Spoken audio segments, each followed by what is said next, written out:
Good afternoon, guys. We will now talk about media, globalization, and hybridization. One of the most influential voices in the debate about cultural hybridity is Argentinian-Mexican cultural critic Nestor Garcia-Candini. In his book, Hybrid Cultures in 1995, Garcia-Candini advocates a theoretical understanding of Latin American nations as hybrid cultures. His analysis is both broad and incisive, covering a variety of cultural processes and institutions such as museums, television, film, universities, and political cartoons, graffiti, and visual arts. According to Garcia-Candini, there are three main features of cultural hybridity. The first feature consists of mixing previously separate cultural systems, such as mixing the elite of opera with popular music.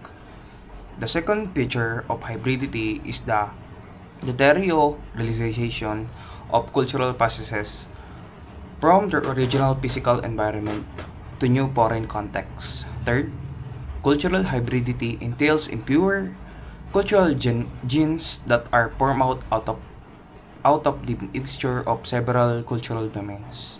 An example of these impure genres is when artisans in rural Mexico weave tapestries of masterpieces of European painter, such as Joan Mira and Henri Matisse, mixing high art and folk artisanship into an impure gene. Hybridization is when one culture meets another culture, collaborating with each other. As an example of hybridization, let's talk about the colonization.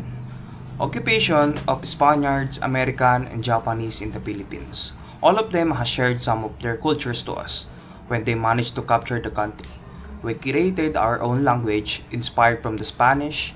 We learned how to talk in English and studied various subjects that help us to improve from America, and the Japanese help us to strengthen our own language, and they introduced the poetry, which is haiku. A Japanese poetic form gained popularity and the short story flourished, with writers producing significant works during the occupation.